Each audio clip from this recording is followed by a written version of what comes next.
The deviled eggs disappeared before she even set the second tray down. Cressida barely managed to slip it between a tray of pulled pork sliders and a pyramid of iced tea jugs before the kids descended. No one said thank you, not that she expected it anymore. She stood for a second watching the movement of the barn, the clink of glass jars, the shuffle of boots over sawdust-covered floors, a Bluetooth speaker playing country covers of 80s pop songs from the corner. String lights crisscrossed the ceiling like a cheap wedding, and a handmade banner flapped over the main table, Holden Family 75 years, rooted in the land. Cressida had ironed the banner herself that morning. "Hey, Miss Cressida," a boy called through a mouthful of egg. She turned and nodded, giving him a tired smile. Alden's youngest cousins, 3 of them under 12, were already on their second helpings.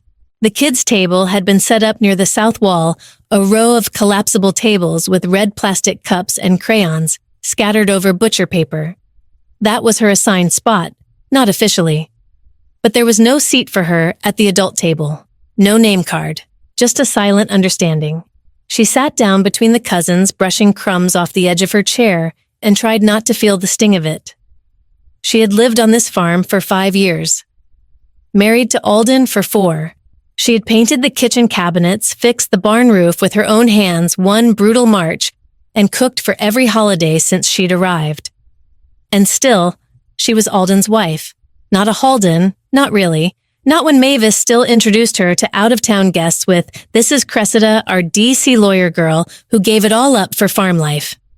Isn't that brave? Cressida didn't think it was brave. She thought it was necessary. The only way to heal after the miscarriage and the panic attacks and the weeks where she couldn't even open a spreadsheet without her chest tightening like a vice.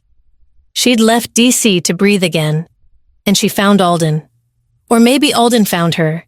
He'd written her a letter, an actual handwritten letter, after seeing one of her guest lectures on sustainable land law at a university near Bozeman. Said he'd never forgotten her line about land as legacy, not leverage. She'd laughed when she read it. Who writes letters anymore?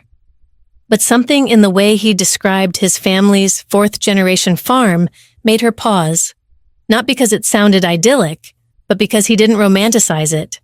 He said it was hard, and beautiful, and worth saving.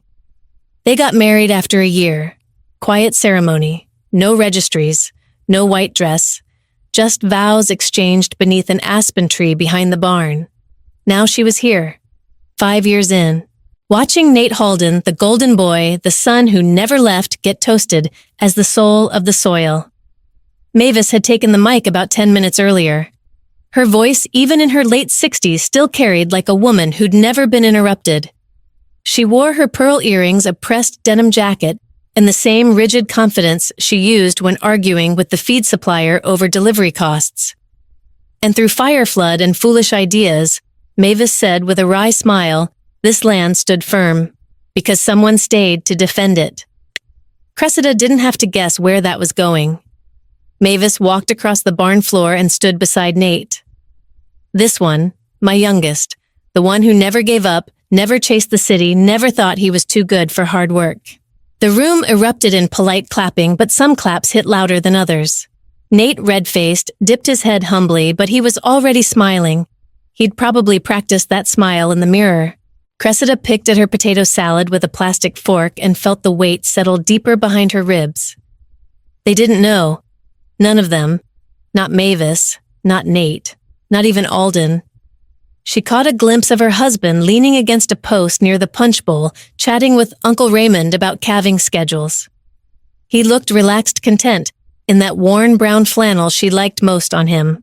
When he caught her eye, he smiled, held up 2 fingers, like he was asking if she needed a drink. She shook her head and looked down. Let's raise our jars to Nate Holden, Mavis said, lifting her sweet tea, the man who bleeds for this land. Cressida didn't raise her cup. She didn't speak. She smiled, because she'd bled for it too. She just did it in silence. Later, as the sun dipped behind the pasture hills, casting a gold-orange glow across the old barn wood, Alden finally made his way to her. He had 2 mason jars in hand, condensation, clinging to the glass. He passed one to her and sat beside her on the edge of a hay bale. I'm sorry about that, he said. About what? You know what? She took a sip. It was lemonade. No mint, just the way she liked it. They love him, she said, nodding toward Nate, who was still holding court in the center of the barn, surrounded by nephews and old men reminiscing about harvests past. They always have. Alden rubbed the back of his neck. You saved the kitchen after that pipe burst. You handled the taxes last year when Dad couldn't figure out the software. You're the reason the irrigation system even works this season. I see all of it. But they don't. No, he said quietly. They don't. She looked at him. And do you ever wonder why the bank suddenly forgave that foreclosure 3 years ago? Alden blinked. Uncle Whit said he had some connections at the credit union. Right, she murmured. Connections. He didn't push. That was the thing about Alden. He never asked more than you offered, which made him both safe and dangerous. She leaned back slightly, letting her eyes drift toward the rafters. The lights flickered gently above them like fireflies in jars. Somewhere deep inside her, the part of her that used to draft federal policy and out-argue partners in front of judges stirred. Legacy, that's what they called it here. But legacy didn't come from staying put. It came from standing up, and she was done sitting down. 3 years earlier, the fields had gone quiet. Not from harvest or frost, but from something heavier, something no one in the Halden family wanted to name. The farm had just lost a pesticide-related civil suit. A former employee claimed long-term exposure to chemicals had caused irreversible lung damage. The jury agreed. The payout was 6 figures, not counting attorney's fees. Then came the letters, one from the county tax office, another from a regional bank, liens, penalties, foreclosure threats. Cressida remembered the morning Mavis stood in the kitchen holding that envelope like it had personally insulted her. She tossed it on the counter and muttered, "These people don't get it. This land doesn't belong on some spreadsheet. It belongs to us." Alden had tried to talk strategy, but his voice cracked when he said the word sell. Nate walked out of the room entirely. Cressida stayed quiet. That night, after everyone had gone to bed, she pulled the envelope from the trash and read every word under a desk lamp in the laundry room. Then she pulled out her laptop and logged into an account she hadn't used since her DC days, the board portal for Everstead Trust, a conservation nonprofit she'd helped found a decade ago. Technically, she was no longer a full-time partner, but she was still a named trustee, still had the right to make independent land recovery proposals. And this one was personal. Over the next 2 weeks, Cressida built a plan. Everstead would buy out the Holden mortgage through a holding vehicle called Claymore Holdings LLC, a name generic enough to avoid suspicion, but clean enough to pass through any legal vetting. In exchange, Everstead would hold title to the land for 10 years, while granting the Halden family full stewardship rights as long as they followed a basic land care agreement. She presented the proposal to the Everstead board. There were questions, of course. Was it a conflict of interest? Could she remain objective? But in the end, they approved it with one condition. Her actions had to be airtight and legally unassailable. Cressida called Tilda Monroe, her mentor and former senior counsel at the firm where they'd both practiced. Tilda now handled land conservation law out of a sleepy office in Missoula. Tilda answered on the second ring. "I wondered how long it would take you to ask me to clean up your heroic messes again." "It's not a mess," Cressida said. "It's a safety net. Same thing, just better PR." They met 2 days later at a diner off Route 93. Tilda wore her usual faded denim jacket and aviators and slid a yellow legal pad across the table. "You're not just bailing them out, Cress," she said, scribbling notes as she talked. "You're assuming responsibility for people who think you're disposable. That family doesn't even let you weigh in on what's for dinner. What makes you think they'll respect you once you're the quiet owner of their legacy?" Cressida stirred her coffee. "Because they won't know." Tilda blinked. "You're not telling them no. Not Alden. Not anyone." "Why the hell not?" "Because Mavis would never accept it. Alden would feel like he failed. And Nate. Nate would rather lose the land than owe me anything." Tilda leaned back. "And what about you? You okay being the invisible steward of something this big?" Cressida hesitated. "Legacy doesn't always need applause. It needs protection." Tilda sighed and started drafting the trust reinforcement clause. You always were a masochist with a messiah complex. They closed the deal 2 months later. Everstead wired the funds to Claymore Holdings. Claymore paid off the Holden mortgage and settled the lien with the county. All documentation was sealed, except in the event of a future dispute. Mavis received a call from the bank saying an anonymous benefactor had stepped in. She assumed it was a former political ally of her late husband and thanked the heavens that real men still existed. Alden suspected it was his uncle who ran a machinery co-op upstate. No one suspected Cressida, and for a while she was okay with that. She didn't need a plaque. She didn't need Mavis's approval or Nate's gratitude. She had the satisfaction of knowing the land would stay in the family cared for under a new set of quiet rules that would protect the soil, the water, and the people who lived off them. But something unexpected happened in the silence. She began to disappear. It started with small things being left out of financial conversations, not being consulted on repairs or field rotations. Nate would refer to her as Alden's gal or the city lawyer. Even after 3 years, she had no vote at family meetings. Her knowledge of land conservation, soil, health, agricultural sustainability, it all stayed boxed up in her head, while the men argued about fertilizer and engine trouble. Once she offered a suggestion about replanting part of the lower pasture with native pollinators. Nate laughed and said, "Cute idea, but this isn't a school project." And Alden, sweet, well-meaning Alden, would squeeze her hand under the table and whisper, "It's not personal. They just do things their way." But it was personal. Every time they erased her voice, it carved a little deeper into her sense of place. She had saved something sacred to them, but in their eyes, she was still a guest.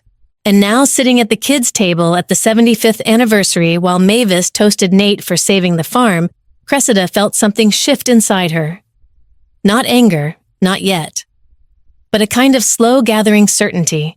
They didn't have to thank her.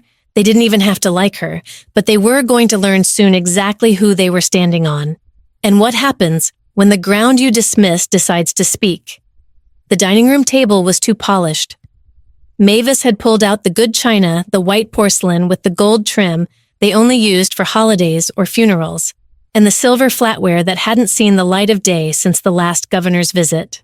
"Looks beautiful," Ma Nate said, adjusting his collar as he slid into the seat at the head of the table directly across from Alden. Mavis beamed.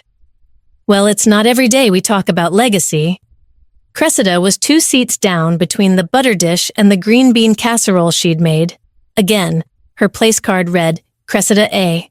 The others had full names: Nathaniel Halden, Alden, Halden, Mavis, and Charles Halden. But for her, just an initial like she didn't quite belong in ink. The meal started like most Halden dinners, Grace passing platters, clockwise, Mavis telling Nate he should run for county board now that he's respected around here. Charles Mavis's husband sat quiet, nodding occasionally, his arthritis too far along these days to do more than eat and agree. Cressida listened, smiled where appropriate, and kept her eyes on Alden, whose left hand was flat on the table, unmoving. Something was coming. She could feel it in the room. Halfway through the main course, Mavis cleared her throat. The kind of throat clearing that preceded a speech, and often a decision she expected no one to question. "I want to take a moment." She began to acknowledge the importance of this year, not just because of the farm's anniversary, but because it's time to think ahead. Alden looked up. Cressida didn't blink. Charles shifted slightly but said nothing. Monsieur, Mavis continued, her voice now gaining the slow authority of someone who'd practiced this in the mirror. "We've been thinking about succession, about who's going to take over the operations of the farm in the years to come. I'm not getting younger, and your father's health, well." She glanced at Charles, who gave a slow nod like he'd signed off on it. "And we've come to a decision. We're going to begin transferring farm management to Nate." Silence. The only sound was the slow tap of Alden's thumb against his wineglass. "He's proven himself," Mavis said brightly. "He understands the land. He stayed. He's not afraid of early mornings or hard seasons. He's a man of the soil." Cressida could feel Alden stiffen beside her. His jaw clenched, but his face stayed impassive. Mavis went on, unaware or maybe uncaring. "We'll formalize things over the next few months." He'll start managing supplier contracts, equipment, financing, harvest planning. Eventually, we'll deed the property over to him fully. Cressida placed her fork down, gently. She waited for Alden to say something. Anything. But he didn't. Mavis turned to her next, smiling like a politician in pearls. And I want to thank you, dear, for the green bean casserole. You always bring such warmth to these dinners. There it was. Not her insight on soil pH balancing, not her 2 law degrees, not the fact that she'd handled most of the estate taxes for Charles after his stroke 2 years ago. Just casserole. Again. Cressida smiled. You're welcome. But her voice was neutral. Too neutral. She looked down the table at Nate, who sat a little straighter now, puffed with unspoken pride. The room seemed to orbit around him like he was already crowned, and no one noticed that Cressida had stopped chewing. She could feel the pulse in her wrist quicken, not from anger, at least not fully, but from the knowledge that what Mavis had just outlined with all her vintage charm and practiced grace wasn't even possible. The land was no longer theirs to transfer. Not legally. 3 years ago, Cressida had orchestrated a private acquisition through Everstead. The deed sat in a safe in Tilda's office in Missoula, along with a sealed copy of the conservation easement and a stewardship clause that outlined who could manage, modify, or monetize any part of the property. Spoiler. It wasn't Nate. Mavis was making promises on soil she didn't own. Cressida took a sip of her tea, letting the bitterness hit the back of her throat like a wake-up call.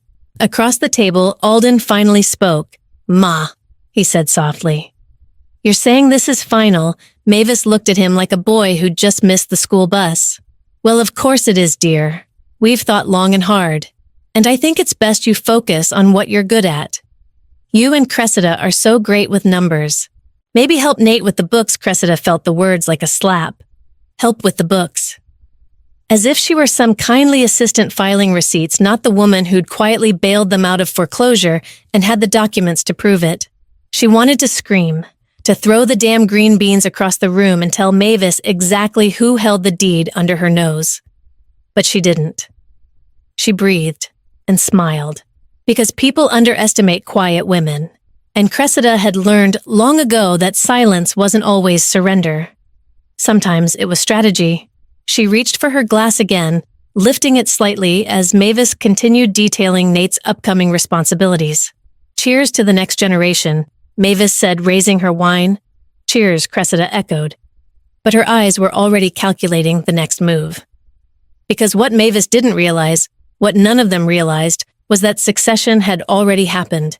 They just weren't the ones in control anymore. The envelope wasn't heavy, but it landed with weight. Tucked neatly between a seed catalog and a fire department fundraiser flyer, the manila folder was a quiet grenade. Stokes and Matheson Agricultural Law stamped in a confident serif at the top left. No knock, no phone call. Just another day's mail from the Halden mailbox dropped off like a favor. Cressida pulled it out gently, her fingers catching on the rough seam. She already knew what it was. A few weeks back, she'd overheard Nate on the phone in the barn, mentioning clean transfers and keeping it tidy for the accountant. She knew how clean legal ambushes worked. She'd written a few herself once in a different life, in a different city, where people said, please and absolutely while stealing your breath. She waited until Alden left to pick up a boiler part, something Nate was supposed to fix and didn't, and poured herself a lukewarm cup of stale coffee from the pot still on the burner since dawn. The mug was chipped, one of the old ones with a fading logo of the state fair. She sat down at the kitchen table, unfolded the letter with the calm of a surgeon, and read. Just 1 page, heavy cotton paper, clean font. But the intent was unmistakable. In preparation for the intergenerational transfer of Halden Family Agricultural Enterprises to Mr. Nathaniel Halden, we request confirmation from Mrs. Cressida Alton Halden that she waives any and all marital claims, financial interests, and present or future stake in said land and enterprise. Designation, non-contributing spouse. Her stomach didn't twist. Her hands didn't shake. The words didn't surprise her, but they still managed to hollow something inside. Non-contributing, she knew the term. It was legal shorthand used in divorces, wills, and property transfers. It meant you were here, but you didn't matter. She reread the phrase again, not because she didn't understand it, but because she did. Perfectly. She folded the document back along its original line. The crease was crisp, cold. Then she picked up her phone. "Tilda," she said, the moment the line picked up. Her attorney's voice was dry and alert. "I was wondering when you'd call." "They sent the papers," Cressida said. "Waiver of interest. They're transferring the farm to Nate." Tilda let out a soft whistle, just as we expected. "Want me to shred it in court, or are we playing the long game?" Cressida didn't answer right away. She stared out the window where two swallows were fighting over a nesting spot in the eaves. It was early spring, still cold enough to bite. "Not yet," she finally said. "Let's keep our footing. But I want the ownership clarification polished and ready." "Already is," Tilda replied. "I had it drafted the day you signed the Everstead Trust.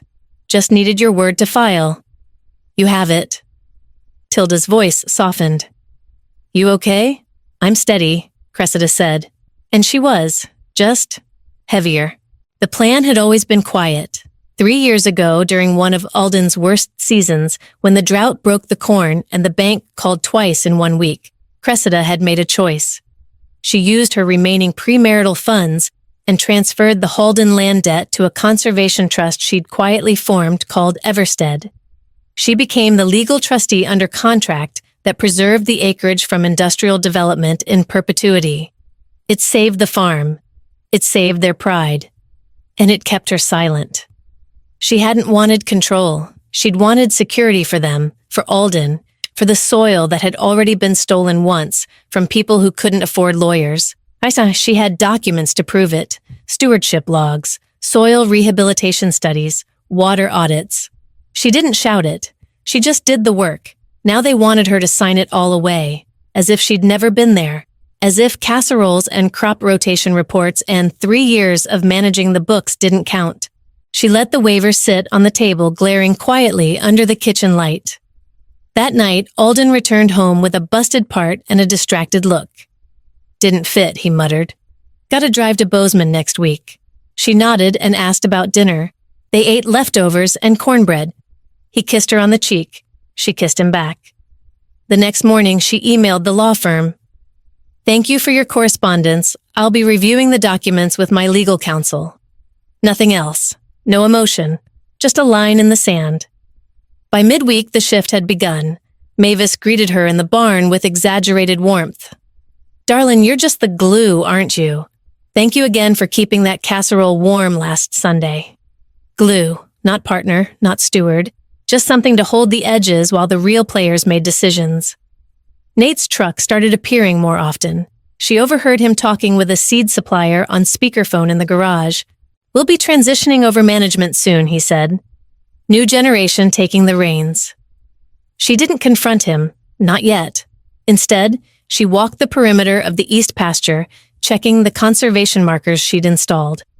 Every boundary mattered. Every flag still held. By Thursday, Tilda confirmed the filing packet was ready. Ownership clarification, title records, original debt transfer agreements, conservation zoning restrictions. She'd never wanted to use it, but now she was ready. That Friday, she found the waiver again, still unsigned, still in its envelope, and tucked it into a drawer. Not destroyed, just waiting for them to go too far. Later that night, she and Alden sat on the porch, the spring dusk slipping into gold. He leaned back with his usual sigh, not noticing her silence. She stared at the trees, the land she'd protected, the life she'd built. She turned her face toward him, ready to ask, "Did you know?" But she stopped, because she wasn't sure which answer would cut deeper if he didn't know, or if he did. The woodpile was lower than it should have been for mid-October. Winter always came early to this stretch of Montana, and by now the stack should have reached at least shoulder height. But Alden had been stretched thin since the announcement, Nate running full throttle with his transition plans, while Alden got left with the cleanup, the broken tools, the to-do lists no one else remembered to finish. Cressida had come out to help without asking. She brought gloves, not words. They worked in a quiet rhythm, tossing split logs from the wheelbarrow to the stack, the sharp thunk of wood meeting wood punctuating the silence between them. She could hear the buzz of cicadas winding down in the trees, the faint crunch of dry grass under her boots. The kind of silence that hums with things unsaid. Finally, she broke it. Why didn't you speak up when they gave Nate the land? Alden paused mid-lift. The log stayed in his hands a second too long before he set it down carefully on the growing pile. I don't know, he said, not looking at her. It happened so fast. No, it didn't, she replied evenly. You heard them planning it. You saw the paperwork. You knew what it meant. He leaned against the stack, wiping his brow with the edge of his sleeve. What was I supposed to do? Make a scene at dinner? You were supposed to say something, anything, that you disagreed, that you had a stake, that I had one. Alden sighed, the kind that came from somewhere deep, where fatigue turns into shame. Maybe I didn't want to fight them. Cressida crossed her arms, the gloves creaking at the fold. Because you thought they were right, he didn't answer. She softened just slightly. You've worked this land your whole life, Alden. You gave up your forestry license to stay here after your dad's stroke. You missed your cousin's wedding to rebuild that fence line during the flood. Don't tell me you haven't earned a voice. Alden looked down at his boots. Yeah, but Nate stayed in the dirt. Never left. He knows every inch of this place. I don't know. He fits what they want. What about what you want? He looked up then, and his eyes were bloodshot, not from crying, but from exhaustion. I want peace, Cress. I've spent my whole life trying to keep things from blowing up. My parents, the drought years, the taxes. You think I don't know? I get overlooked, that I let them talk over me. I didn't want another war over something that was never mine to claim. There it was. That's the thing, she said quietly. It is yours. Or at least it was. Until you let them give it away. Alden's jaw tightened. You think I don't feel that every second of the day? Then why don't you ask how we got here? She said, picking up another log, tossing it a little harder than necessary onto the pile. He didn't respond. She turned to him. Do you even know how the foreclosure disappeared 3 years ago? His brows furrowed. What do you mean the bank was about to seize everything? We got the notice. Your mom nearly fainted. Yeah, he said slowly. But then Dad made some calls. I figured he pulled a favor. Maybe the co-op stepped in. Or we just got lucky. Cressida laughed, but it wasn't humor. It was disbelief. Luck. He bristled. What sometimes people want to believe in luck, she said, voice low, because it hurts less than gratitude. Alden opened his mouth, then closed it again. He stared at her like he wanted to understand, but didn't know what question to ask. And she didn't offer the answer. Not yet. She turned back to the woodpile, grabbed another log, and added it neatly to the row. You don't have to fight with them, Alden, but you do have to decide who you're standing with. He didn't speak for a long time. When he finally did, his voice was small. I thought I was standing with you. Then say something, she said. Not to them, to me. He stepped forward, placing a hand gently on her shoulder. Cress, I see you. Even when they don't. I know how much you've done here. For this land. For us. She met his eyes, searching for something regret, maybe. Or truth. I don't want to disappear in a house I saved, she said. I don't want to be thanked for casseroles while they hand over everything else to someone who never looked at a spreadsheet or filled out a single line of tax code. You think I don't want to scream every time they act like I'm second best? Alden asked, suddenly bitter. I was the firstborn. I was the one who stayed when things got ugly, and they still handed it to him like I was just background noise. Then why are you still whispering? She asked, voice sharp. Alden blinked, stunned, and then she exhaled, the edge of her anger softening into something more hollow. She stepped back and peeled off her gloves, folding them in half. I'm not asking you to fix this, she said, but I am asking you to see it. Really see what's happening. I do, he said quietly. I just didn't know how to face it. Well, you'd better figure it out, she replied, already walking toward the house, because the people who think they own this land are making moves. And sooner or later, they're going to find out who really does. He didn't follow. And she didn't look back. It was déjà vu, but sharper this time. The dining room looked like a scene Cressida had already walked through in another life, Same heirloom silver polished until it gleamed, same linen napkins folded like Easter lilies, same uncomfortable formality. But the tension in the room was different now, less subtle, less polite. It wasn't just another family meal. Mavis had staged this one deliberately. A symbolic supper, she called it a ceremonial handoff of the land to Nate, though everyone knew the real business would come after dessert. Cressida had brought her own kind of ceremony. Not for show, not out of spite, but because silence had already cost too much. She placed a folder, plain thick, quietly powerful, on the buffet table. It sat there untouched, like an unexploded truth. Nate was already seated at the head of the table where Alden once sat before things got quiet between them. He wore a crisp blue shirt, stiff with starch, the kind he once teased her for when she first arrived from D.C. Too city, he used to scoff. Now he looked the part of a rising patriarch, chin-up glass half full, and no idea what was coming. To future harvests, Mavis said, lifting her wine glass in what she clearly thought was a graceful gesture. And to Nathaniel, who understands the roots of this land run deeper than any single generation. Cressida didn't lift her glass. Neither did Alden. She stood before Nate could begin whatever speech he'd rehearsed. "I'd like to say something," she said calmly. Mavis looked confused, her voice pinched. "Of course, dear. You made the peach cobbler, didn't you? I did, but that's not what I'm here to serve." She reached for her folder. Her hands were steady. "This is a copy of the current deed to Halden Family Farm," she said, voice even and clear. "Filed with the county registrar's office 3 years ago." She handed out copies one at a time, deliberate, measured. Nate took his with a smirk, Mavis with a tightening jaw. "This isn't," Nate began, frowning at the legal language. "It is," Cressida interrupted. "It's real, filed under Everstead Trust, a registered nonprofit in agricultural conservation. I'm the primary trustee." Nate's mouth opened-closed, then opened again. "You're lying. This is fake." "No," Cressida said. "It's legal and binding." Before anyone else could react, the front door creaked open, and in walked Tilda. Blazer, briefcase, presence like a gavel dropping. "I thought I might be needed," she said with polite confidence. "Sorry to interrupt, though I suspect you were about to need clarification." Mavis narrowed her eyes. "Who exactly are you?" "I'm Cressida's attorney," Tilda said, setting her briefcase on the dining room table, like she belonged there.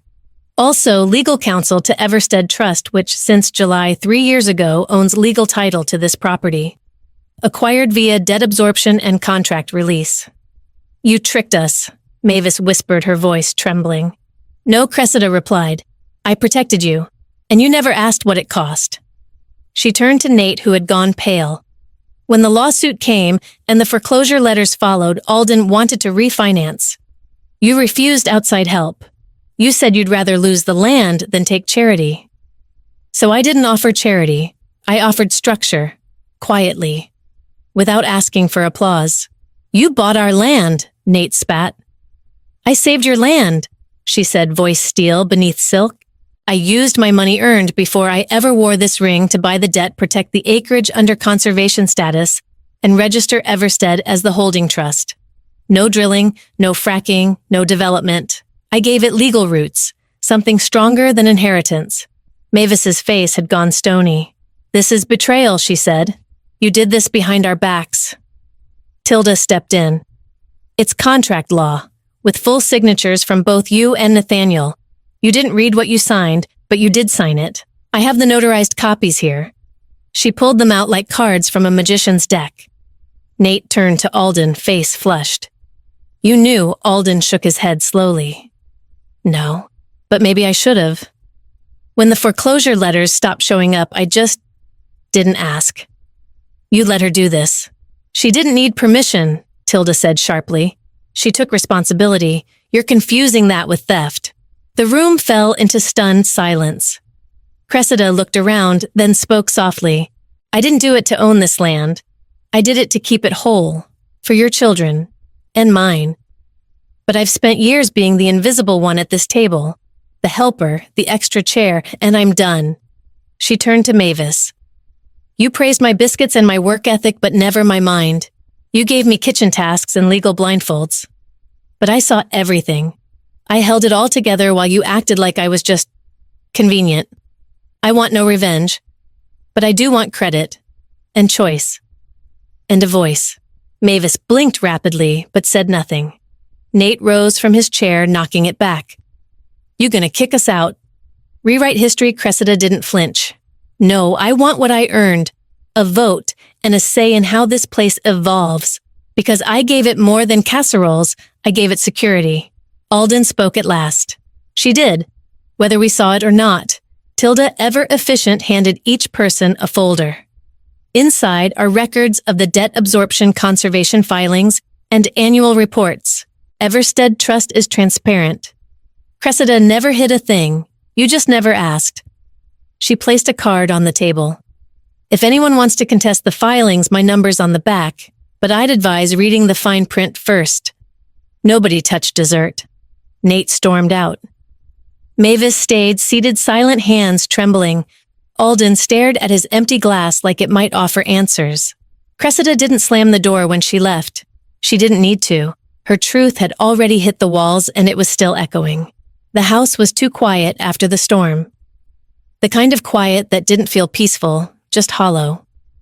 Cressida stood at the sink, slowly rinsing dishes no one had eaten from her hands, moving automatically. The dining room was still littered with scattered paperwork, empty wine glasses, and a silence that clung to every wall like dust. Tilda had gone back to her hotel, promising to finalize filings if and when it came to that. Nate had stormed off. Mavis had disappeared into the study and locked the door. Only Alden had stayed behind, staring at nothing from the back porch. He hadn't said a word since they returned home. When the last plate clinked into the drying rack, she turned off the faucet and joined him. He sat on the porch swing, shoulders slumped forward, hands hanging between his knees. He didn't look up as she stepped out, but his voice reached her all the same. How long were you going to keep it from me? She didn't answer right away. The moonlight spilled across the fields in soft layers, lighting up the dry patches and the places where grass still held on. Somewhere out there, a coyote howled, distant and lonely. I don't know, she said eventually. I wasn't hiding it because I wanted to. I just didn't know how to say it without unraveling everything. He nodded, still not looking at her. You bought our land. I saved it. Right. A pause. Then he finally turned toward her. His eyes weren't angry, just stunned. Do you know how many nights I stayed up worrying, pacing this porch, thinking it'd all slip away? Yes. I thought I failed you. Failed them. When Dad got sick, when the market dipped, when the pesticides poisoned the well, I thought I let everything crumble. You didn't, she said softly. But I didn't fix it either, he said. You did, and I didn't even notice. That's the problem, Alden, she said, stepping closer. You didn't ask. You didn't want to see it. I think I didn't want to know, he admitted, voice quiet. You always fixed things, and I let you. Cressida exhaled the air heavy in her lungs. I didn't want to be the fixer. I wanted to be seen. I wanted a partner, Alden, not a passenger. His face twisted guilt and something else behind his eyes. You think I've just been coasting. I think you've been coasting through us, she said. Not cruel, just honest. You let your family define who you were supposed to be, and when they decided you were second place, you just accepted it. But I didn't marry someone passive. I married someone who used to fight for things. He leaned back against the swing, the chains creaking under the shift of weight. I didn't know how to fight them without losing them. And now he looked out across the dark land. Now I don't know if I've already lost you too. Cressida sat down beside him, not touching, but close enough for him to feel her presence. I didn't want it to come out like this, she said. Not with folders and lawyers and Nate yelling across the roast lamb. I wanted you to remember that night after the flood. When we sat on the roof of the barn and watched the sun rise over ankle-deep mud.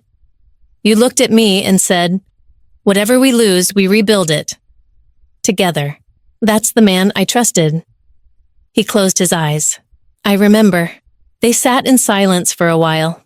A dog barked 2 fields over. A windmill creaked faintly. Somewhere, an owl called once and was answered.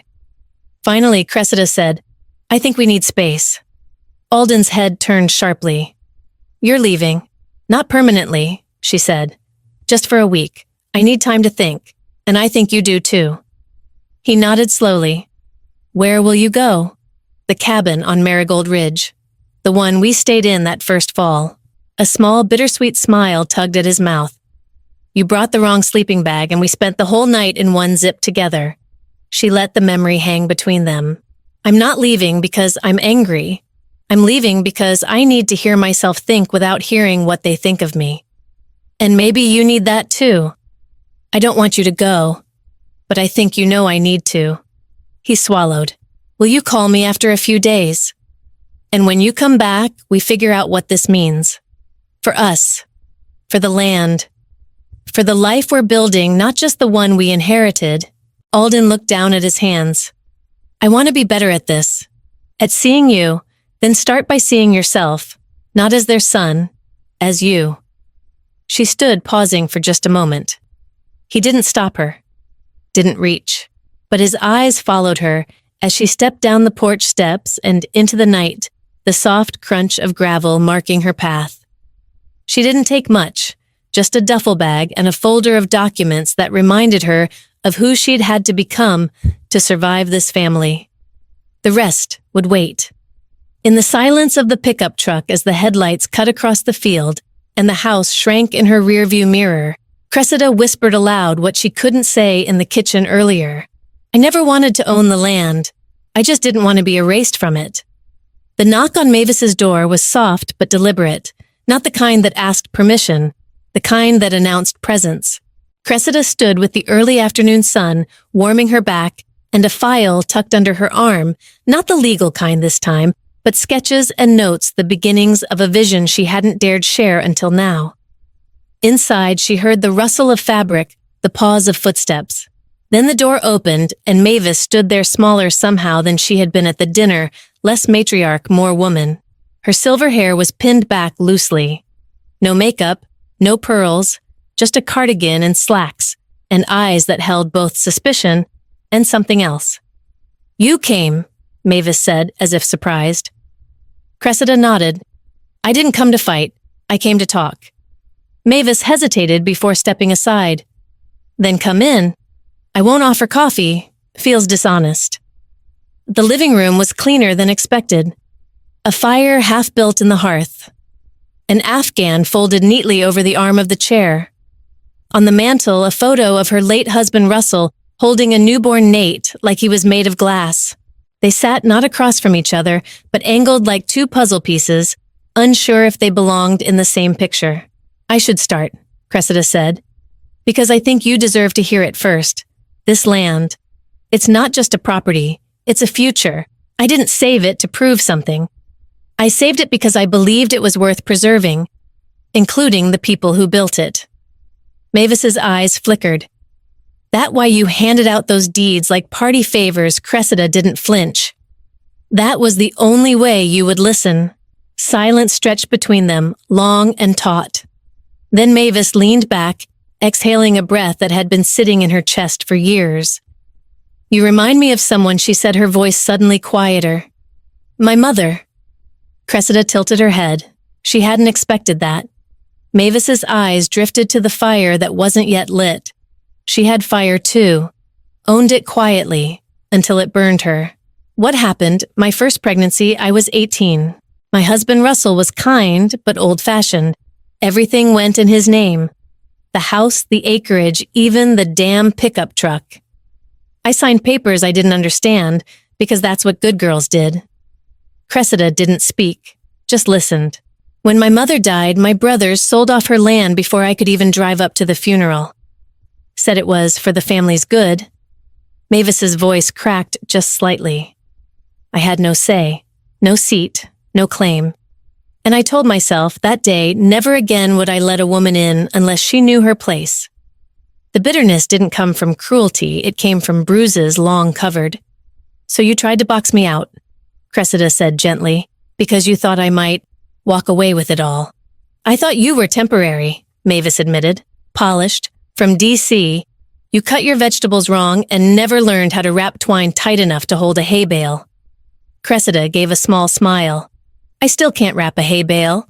But you stayed, Mavis said almost to herself. And you didn't just stay. You held it all together. Quietly, legally, entirely. Cressida reached into her file and handed Mavis a folder. Not heavy, not thick, just enough. What's this? Mavis asked. A proposal. For the future. I'm transitioning the Southern Field into a conservation learning site. Schools researchers climate-resilient soil programs. I'm calling it the Halden Ridge Initiative, but I need an advisory board with voting power. Mavis looked up sharply. I want you on it, Cressida said. Not out of guilt, out of respect, because for all our differences, I know one thing you care about this land. And I'd be foolish to waste that. The older woman didn't open the folder. She just held it in her lap like something sacred. No one's ever asked for my voice, she said. Just my labor, my cooking, my presence. I'm asking now. Mavis blinked hard. Her hands trembled slightly, then steadied. You think this is going to fix us? She asked. No, Cressida said honestly, but it could be how we start building something better. Mavis nodded slowly. You're a different kind of woman than I was raised to trust. Cressida leaned forward. Then maybe we rewrite that trust together. The fire in the hearth still hadn't been lit, but in the silence that followed, something warm filled the room anyway. It wasn't quite forgiveness, but it was no longer resistance. I'll need time to read it, Mavis said finally. Take all the time you need. As Cressida stood to leave, Mavis surprised her with a question. Do you still love Alden? Cressida paused in the doorway. Yes, but I need him to meet me where I've been standing all along. Mavis nodded, eyes distant. Then I hope he gets there before someone else does. The screen door creaked as Cressida stepped outside. The air smelled of dry pine and melting snow. She felt something shift behind her like an old weight being set down. It wasn't closure, but it was movement. She climbed into the truck folder light in her lap and turned the key. Ahead lay the ridge, behind the matriarch, and somewhere in between possibility. Alden was splitting kindling by the shed when Cressida approached holding a canvas folder against her chest like armor. Her steps were soft on the gravel path, but something about her posture, rigid, purposeful, stopped him mid-swing. He let the axe fall into the stump and turned slowly, brow damp with sweat, jaw tight. I'm listening, he said, before she even opened her mouth. They sat on the farmhouse's back steps, weathered wood groaning beneath them. The golden hour light stretched long over the pasture, casting the horses into soft silhouettes. The late summer air smelled of cut hay and something unspoken. I need to give you something, she said, holding out the folder. But it's not what you think. Alden took it hesitantly, eyeing her with the same guarded look he gave to fussy contracts or storms gathering at the horizon. He flipped the folder open but didn't look up. It's not another deed, is it? No, she said. It's not about land, it's about us. He read the first page slowly, his brows furrowed. Spousal land stewardship agreement. She nodded. I had Tilda draft it. It's not about who owns what, it's about shared responsibility, shared decisions, not just in marriage but in the work, Everstead, the land, the people we're bringing on. Alden's thumb brushed the corner of the paper. You're offering me a title. No, she said. A title is ornamental. I'm offering you a role, a real one, not honorary, not inherited. You said before you stood back because I was the one who always fixed things. But I never wanted to fix things alone. He looked up. So this is an invitation. It's also a challenge, she replied. You can walk away. You're free to. But if you stay, I need more than your presence. I need your participation. He studied her face, then looked back at the folder. The language was clear, but powerful clauses on decision-making authority, conflict resolution voting rights, even a rotating review period. And if I don't sign, he asked, Cressida exhaled, then we keep going, I suppose, but we'll keep going like this where I carry the weight and you carry the silence. I love you, Alden, but love without engagement starts to feel like absence. He looked down at his hands, rough with work, scarred from seasons of chores and fences and manual labor.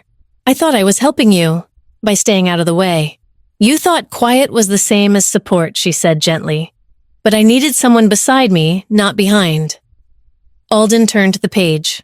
Near the bottom, her handwriting stood out, Clausint 14. This partnership begins not in ink, but in intent. You don't sign this to prove anything. You sign it to begin again.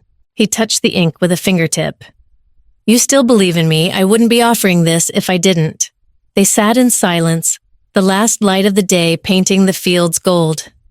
Then, just above a whisper, he said, "What would it look like if I tried?" Cressida smiled.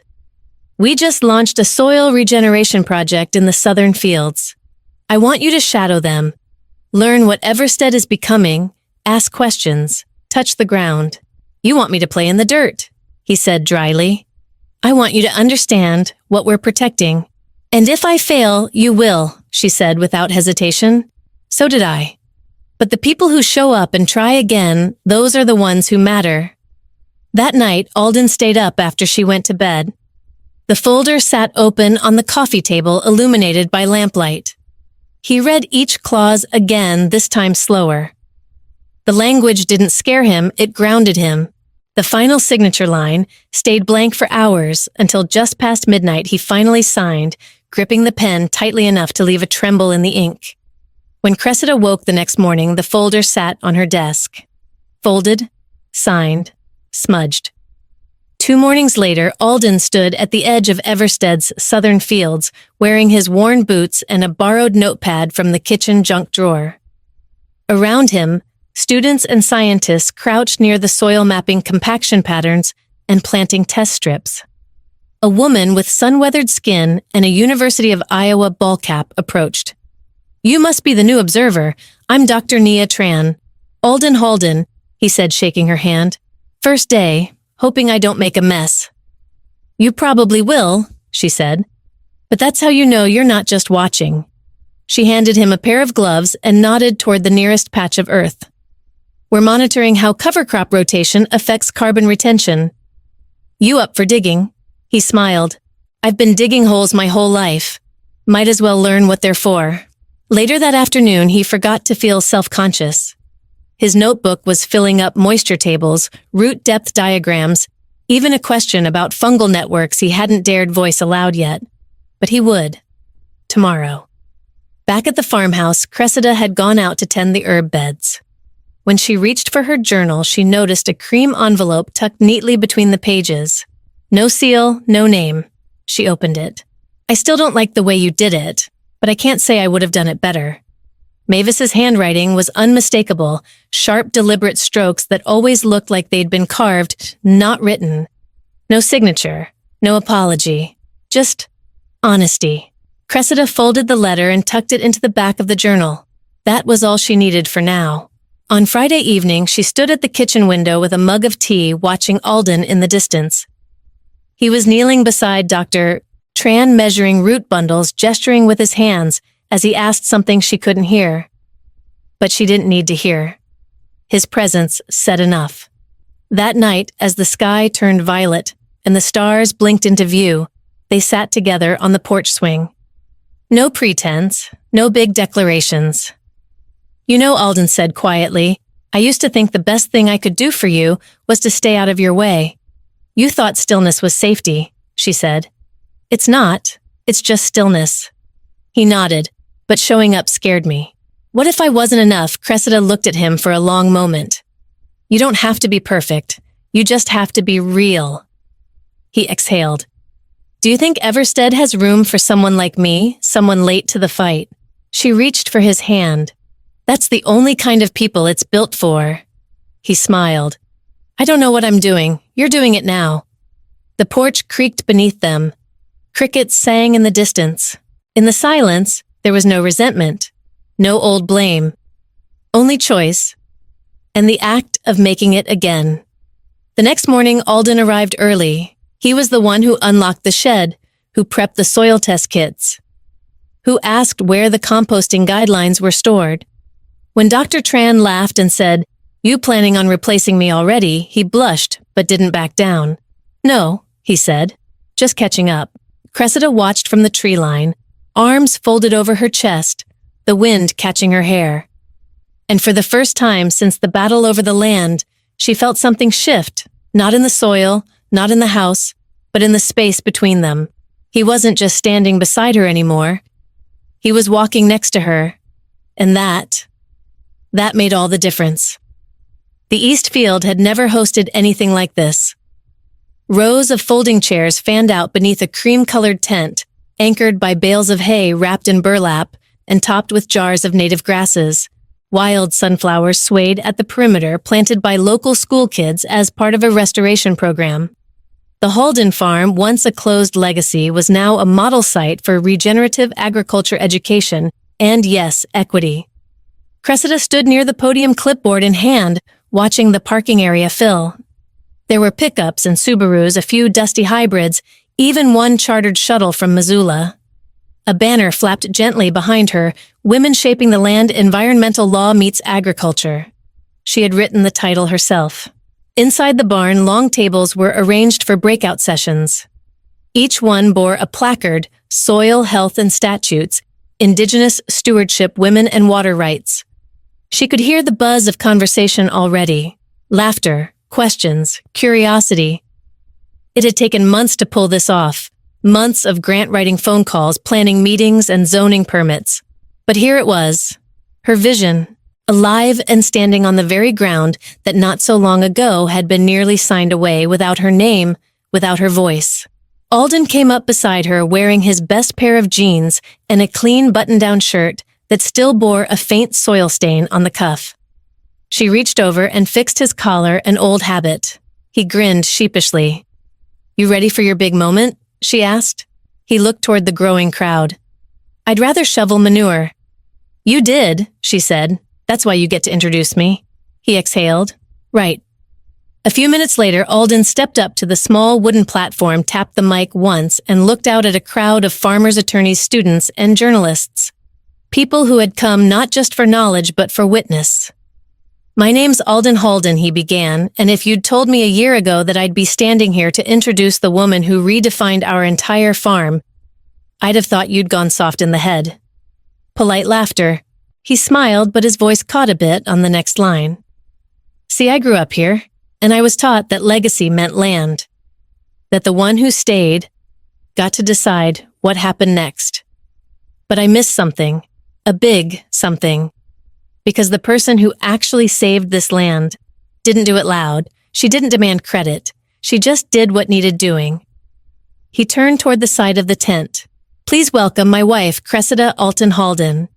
The applause that rose up was full, genuine, and without reservation. Cressida stepped forward, the wind catching her hair as she tucked it behind one ear. She took the mic with both hands, not out of nerves, but intention.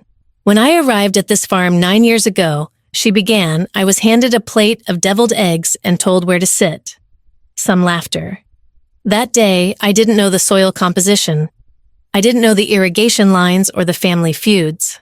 But I knew this when people give you a plate, but not a seat at the table. They don't expect you to stay long." She paused, letting the weight of that settle. "But I stayed. I listened. I learned. I watched as this land struggled under outdated systems and egos. I watched good people like my husband be overlooked because they didn't posture loud enough. And I watched women, in-laws, outsiders, be kept close, but never included." A murmur of recognition moved through the crowd. 3 years ago, she continued, this farm was weeks away from foreclosure. And no one wanted help, not from banks, not from government, and certainly not from me. So I found another way. Quietly, legally, entirely. She gestured toward the fields behind the tent. Today, this land is part of a tri-state regenerative pilot. It's being studied by university teams. It's mentoring young farmers from tribal communities. And it's no longer run by inheritance, but by intention. Then her voice softened. "When they gave me a plate, I didn't break it. I built a table." At the back, Tilda clapped slowly, nodding with that same knowing smile she'd had the day they filed the deed under Everstead Trust. Mavis was there too, not in her usual stiff blouse, but in a shawl and slacks, her arms folded, her expression unreadable. But she was there. That mattered. The sessions throughout the day were vibrant, challenging, and forward-thinking. From nitrogen balance to federal land use codes, the dialogue spanned generations. At one table, a young black soil scientist from Portland shared tools with a 70-year-old rancher from eastern Montana.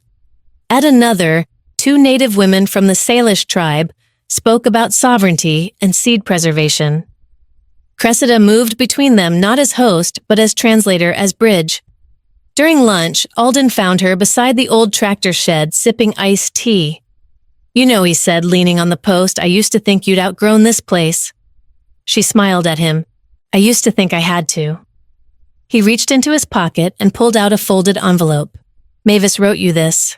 Cressida hesitated before opening it. Inside on crisp stationery were only 2 lines in Mavis's firm cursive, "I still don't like how you did it, but I can't say I would have done it better." Cressida stared at it for a long moment. "That's her version of a blessing, isn't it?" "Damn near poetic, actually," Alden said. That evening, as golden light poured over the fields, a final circle formed by the fire pit. No microphones, no schedules, just stories. A woman named Camilla spoke first, an immigrant dairy worker who'd just won a landmark case for wage theft. Then a 4th-generation wheat grower from Nebraska talked about the first time she installed solar irrigation and how the local co-op nearly ousted her. Cressida listened, hands around a warm mug of cider as stories poured out. Pain, triumph, soil, and statute. Later, when the last van pulled out of the gravel drive and the stars were sharp above them, Cressida and Alden stood in the dark near the fence line. He looked at her, his voice low. "Do you know what they're calling you now?" She raised an eyebrow. "Still, Alden's wife, I hope. It keeps you humble." He shook his head. "They're calling you the owner." She didn't smile. Not quite. Instead, she looked out at the land, the place she'd once been asked to merely cook for. "I didn't want the title," she said. "Just the truth." And in that moment, under the same sky that had watched generations claim and erase and rewrite, Cressida knew the truth had found its way back to her. Not with fury, not with revenge, but with roots. And that was how legacies, real ones, were planted.